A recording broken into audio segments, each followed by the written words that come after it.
Florida. This is late November in Florida. It's supposed to be about in the mid 80s, low to mid 80s today. So yeah, we're suffering down here. Anyway, I'm down here for the week. Today's my first day on the water. I got here early yesterday afternoon. And gonna meet my buddy Poon and his wife Kristen over here in the oyster beds. We're gonna fish some live bait. Initial plan was to go out on their John boat, but unfortunately there's some kind of mechanical problems, which I will tell you as a very, and I use this term very, very loosely, as a also as a boat owner, I will tell you it's the same thing. Every time you have any kind of mechanics or electronics on a boat and you haven't used them for a while and you come and turn them on, there's always some kind of issue. Having used this electric motor in about a year, hooked everything up, and it wouldn't fire up. Basic thing, electric motor and an engine. Or I'm sorry, electric motor and a battery. And battery's fully charged. Electric motor's been sitting in storage, been fine. Somewhere along the wires that I'd done, something was loose, had to tighten it up. There's always some kind of issue. Anyway, all that being said, still glad to be out here on the water. Tide, I believe, is going out. I think we're on our way to slack tide actually before it starts heading back out. Really stoked about today simply because it's just a gorgeous day. I haven't been saltwater fishing in quite a while, I think since February, and here we are in November, so the majority of the year I've been freshwater fishing, so it's gonna be really cool to get something heavy tugging on the end of the line or something stronger. Saltwater fish tend to be faster and stronger. I only brought 2 rigs with me. I brought my ultralight, which is my favorite. You guys have seen that numerous times. My newer rod right here, I got this rig specifically for saltwater. The one on the left has a 15-pound braid. The one on the right has 10-pound braid. I'll be using probably a 12-pound leader. And like I said, we're just gonna be fishing live bait or cut bait. Probably shrimp would be my guess. It's one of the best baits to get, unless you can catch some mullet. One of the best baits you can use out here on the intercoastal and saltwater in the west or east coast. Never fished the Gulf, but probably the same there. So anyway, we'll see how today goes. It's just gonna be a good day to be on the water, whether you catch any fish or not. I'm pretty sure we'll catch something. The target species, of course, is redfish, but we'll take flounder, black drum, or sea trout for sure. If there's a bluefish or something else mixed in, it'll be kind of fun, especially on the lighter gear. Unfortunately, there's going to be catfish, I think, with the outgoing tide. And once we get to lower tide, the catfish start to become dominant. But who cares? Something for, you know me, something tucking on the line, I'll be happy. Anyway, guys, thank you so much for tuning in. Hope you enjoy this adventure, and let's see how we do. Passing under the bridge here, water kind of funnels in. Definitely some current, so you guys can see that. We are moving a very good clip here. Right there is where my rudder paid for itself. That would be very, very difficult to navigate without a rudder.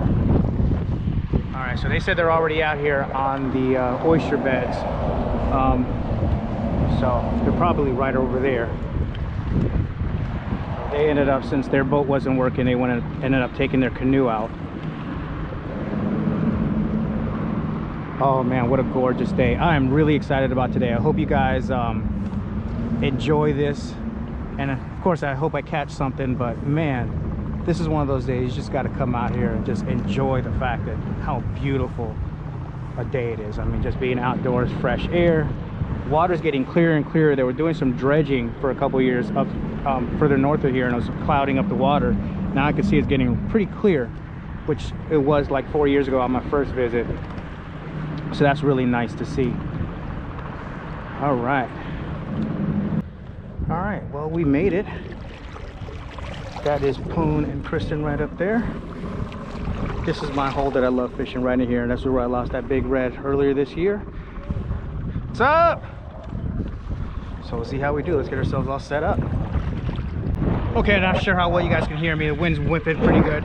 So it's an outgoing tide, like I was saying earlier, no bites. We've only been fishing for maybe a half hour. We're changing location to the flats. So we're fishing some cuts in between all these islands. We just kind of had our bait soaking on either end of an island, just fishing the deep pockets. We're gonna head further, I guess you can call it inland. So the main channel's out there, so the deep water's out here, and we're all throughout these little oyster beds. You've got little cuts and little channels that run through it. But when you get further out closer to the grass flats over there, it's just more flat with smaller amounts of oysters. And we're just gonna fish that area. Again, I'm not 100% sure with the outgoing tide how well we're gonna do here, but you know, we'll give it a shot. Robbie caught or Poon rather, caught a catfish as soon as I got to the previous location. So I mean, there's gonna be fish that are biting. I've had a few hits with I think are either pinfish or more than likely puffer fish, because they just bit the tail off of my my artificial plastic. But I've got 2 rods. One of them is going to have just live bait. We got mud minnow on one, just kind of soaking a live mud minnow, and on the other, on my ultralight, I'm just going to be fishing artificials. So we'll see how it goes. It's just a gorgeous day. We're going to stick out here until the tide gets really high. We can't stay here until high tide because it'll be dark by then. We're going to stay out here fairly late, simply because it makes it easier to navigate with where all this is flooded and underwater. You can just get around us and have to snake through everything. So once the tide does turn, like I said, it's outgoing now. Once the tide does turn and the water starts flowing back into these areas, that's when the fishing will really get hot. So for right now, for the next 3 hours, we're gonna be socializing, hanging out. I don't know if you saw that bird right there just bust up on some bait. So there is bait to be had, so that's good. If you see bait, that means there's gonna, you know, something's gonna be feeding on it. But so it's like I said, it's an absolutely gorgeous day. So this is not a bad deal. And they are on a canoe ahead of me. I don't know if you guys can see them, but they're pulling away from me. I've got the electric motor on full throttle, and I'm paddling at the same time. And going against this wind, I have a little higher profile than they do because I'm sitting on top of my chair here, and it's kind of like acting like a sail wave, and we're going against the wind. But anyway, we'll get there here in say another 5 minutes. We'll get to our little spot and get the baits in the water. We'll see how it goes. All right, Poon's on a fish. So we're fishing. There's a flat right here. It's about maybe 2 to 2.5 feet deep, pretty much all the way across here, and we're just soaking baits. What'd you have on that? Cut bait? Some mullet? Cut bait. But he just got a good hit. Is that a red? A little red. All right. If I would grab the net, you good. He's gonna see you, make a run for it. All right. Nice puffy drum, heck yeah. That's how you do it.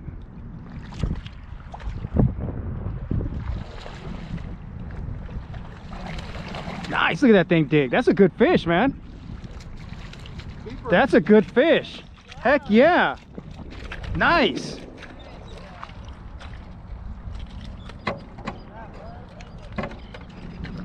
Yeah, that's not bad. That's a nice fish. Definitely beats my best red. Okay, so there's Poon's fish. Let's clean it off a little bit, make it more presentable. Woo! Nice fish. We're gonna measure it really quick. Look at that blue on that tail. Isn't that gorgeous?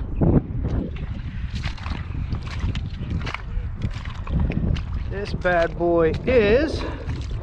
Ow, it bit me! Something bit me. 21 inches. Close. 20... Well, almost 20 and a half. Nice fish. Fish on, what do we got? You said catfish? Yeah. Yep. Little hardy boy. Hard head. Alright, well, if the bite's on. Yeah, if it's a sign. Did he swallow it? Because those catfish are just, man. Catfish won't swallow, you know, fish don't swallow circle hook. Really? Watch this. All right, Kristen.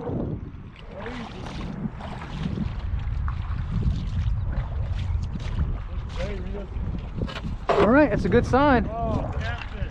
Oh man, that's not a good sign. This is a humongous catfish, then. What did you have on? The cat or the shark? Damn, it's a big catfish. That is a good sized cat. Little sucker. He swallowed it Dang too, it. didn't he?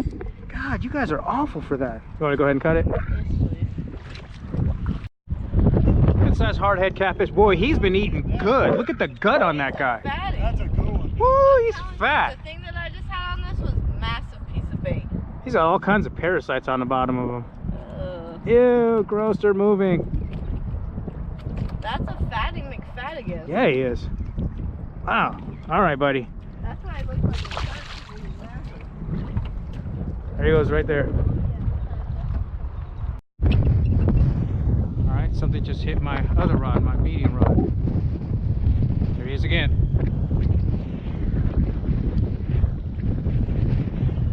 Watching both those rod tips.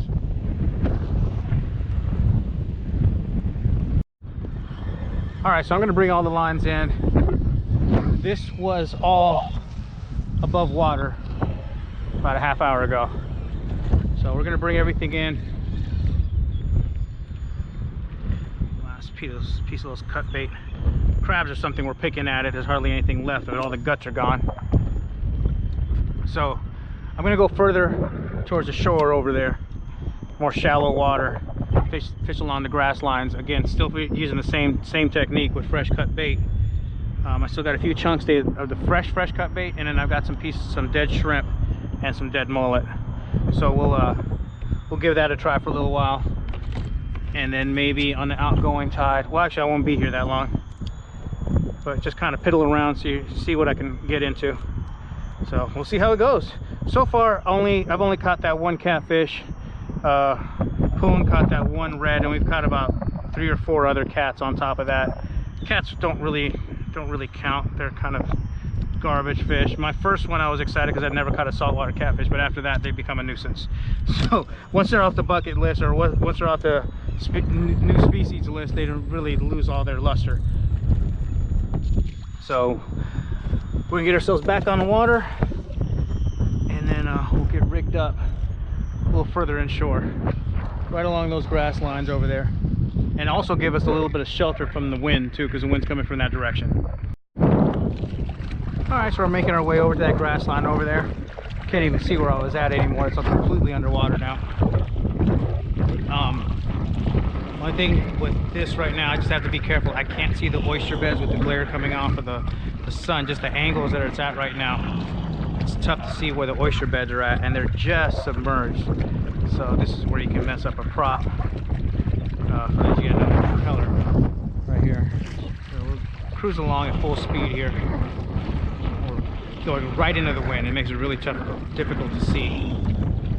But I'm gonna fish. There's an opening here. There's like a small little cove right there in the grass, and we're gonna fish along that opening, along the points there, and let's just see how it goes.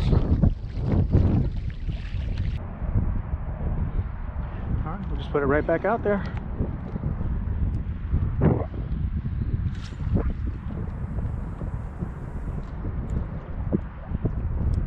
What I'm doing is I'm just leaving a lot of slack out there. What the boat's doing is I have the anchor out behind me, and the boat's kind of doing this, drifting back and forth. So I have enough slack where if it drifts out this side, it doesn't make that line too taut and drifts the opposite direction. Same thing with this. I don't want those bait, I just want those baits sitting there, not being disturbed at all. So I want to make sure there's no tension on there and got lots of slack, so if the fish pick it up, they can swim off with it. Being circle hooked, so it'll get caught in the corner of the mouth, bend my rods down, that's when the hook gets set on its own, so I really don't have to set the hook. So that's the theory. So we'll see how it goes. I think I actually have a fish on here. Probably a catfish, would be my guess.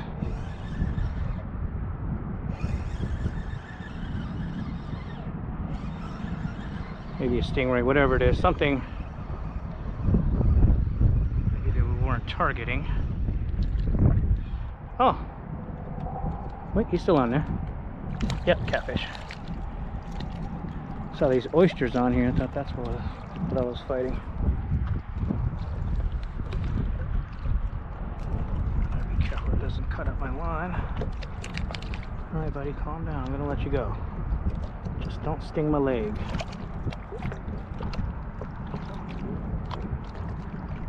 We'll get to that later.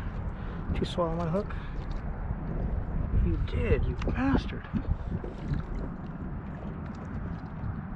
Tell you what, these catfish are really good for doing that. Alright, well, we'll cut this off and retie. So one thing that I noticed dragging that catfish, I don't know if you guys can make that out, over those oysters, it's scuffed up my leader. When I say leader, I have braided line here. Now that's not very low visibility, but it's extremely strong. That's a 10-pound line, and it's actually thinner than this 12-pound line monofilament that I have here. The monofilament's less, you can't see it as well in the water. So it's a good thing to have as a leader, but the main line is nice and strong. But once it gets scuffed up like that, gotta cut off that leader and put some fresh leader on. Because the next fish could be the big one and a compromised line would break. Oh, I just had a good bite on this one. Doubled the rod over, but it didn't get hooked up. Check and see if our bait's still on. It feels like my bait might still be on there. Yeah. So here's what I'm fishing. It's a huge chunk of bait on a circle hook and about 3/4 ounce egg sinker. I'm just letting it sit out there.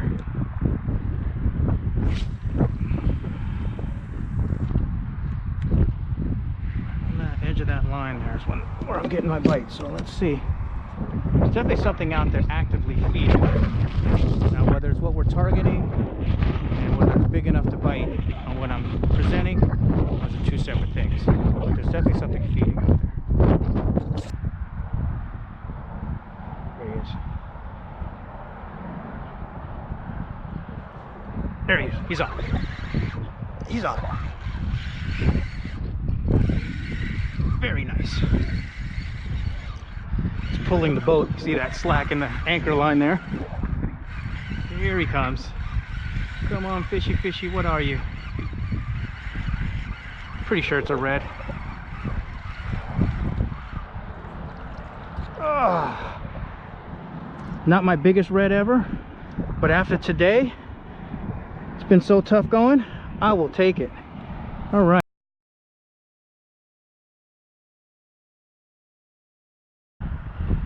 So if I position myself even closer, this wind is making it really difficult to cast precisely with my lure. So I figured let me get myself a little bit closer in there, see if I can hook up on these little puppy drums on this light rig. That'd be a lot of fun.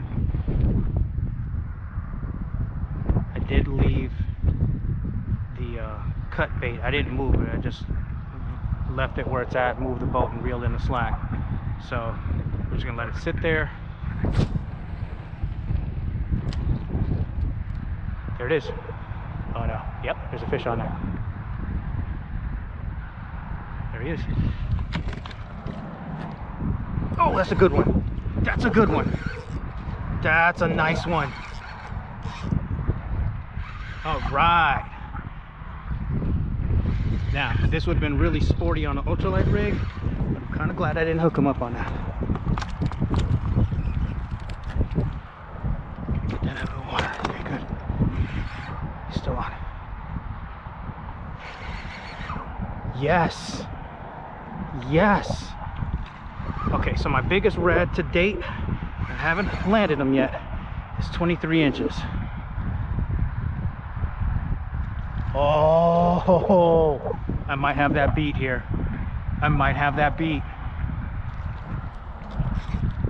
He saw the boat. Getting a little drag here.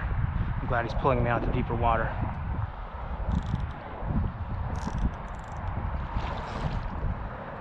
Oh, that's a nice fish. That's a very nice fish.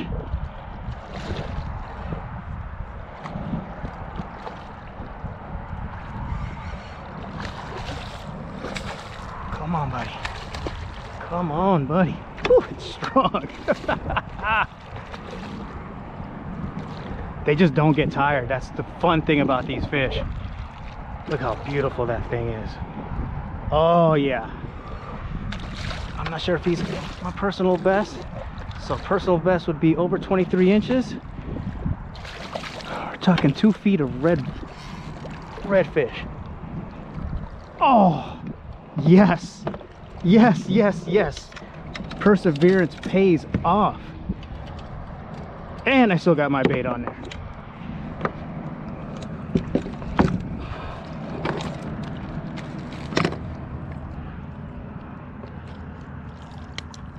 Oh ho ho ho!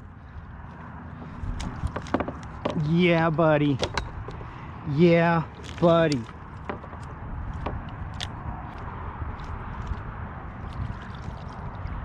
Cool thing is, I'm sure there's more reds in there.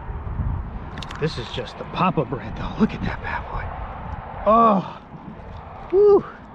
He's not going anywhere. I got the fish grips on him, but man, that is a good fish. All right, did we beat 23 inches? They always look bigger to me in my hand, so I'm not gonna get all excited until we measure them. Yep, see, 20. Oh, he's right. No, 22 and a half. 22 and a half inches. So not even my biggest fish, which is incredible to say because that's a very nice fish. Let's get you presentable, get some pictures of you, get you back in the water. You are lucky Poon is in here because you would have taken you home to eat.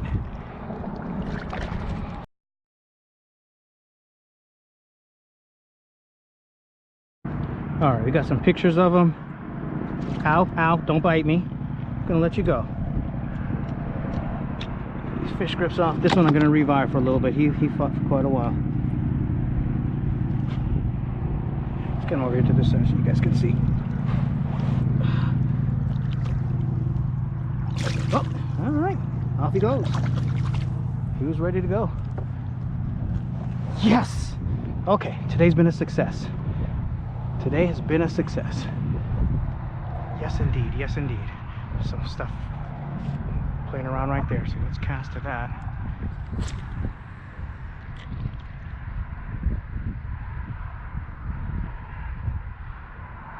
There's another fish on, fish on, fish on. Oh, not as big. There's just a whole school of them in here. Can't get them to fight on artificial, but they're taking this mullet. Where are you? You're not fighting like a red. I was gonna, yeah, didn't quite fight like a redfish. Okay, catfish, big one though.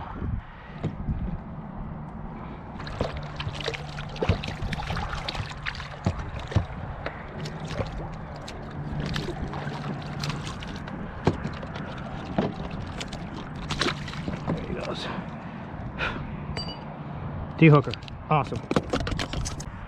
All right, well, the sun is getting very low. I probably stayed out here a little bit too long, but we're gonna head on back. Gotta go past that bridge and about another half mile down south, so we got a ways to go. Definitely finished the day off strong. Also got to hang out with some good friends. Kristen and Poon, thank you so much. Thank you for the bait, actually. I wouldn't have caught anything if it weren't for you guys. I'm still sitting anchored out here, but I'm about to pick up anchor and head on out. Great day. I hope you guys enjoyed the video. I had a blast making it. Such a perfect day. I'm hoping that the weather doesn't get too bad next week and I do get a chance to do some more fishing. But if this is all I get to do for the whole trip, good enough. I mean, it was a lot of fun. That big fish definitely made the day worthwhile. Anyway, I'm getting eaten up by the no-see-ums and some flies and stuff, so I got to get away from this grass and get on down there. So guys, thank you so much for tuning in. We will see y'all on the next fishing adventure.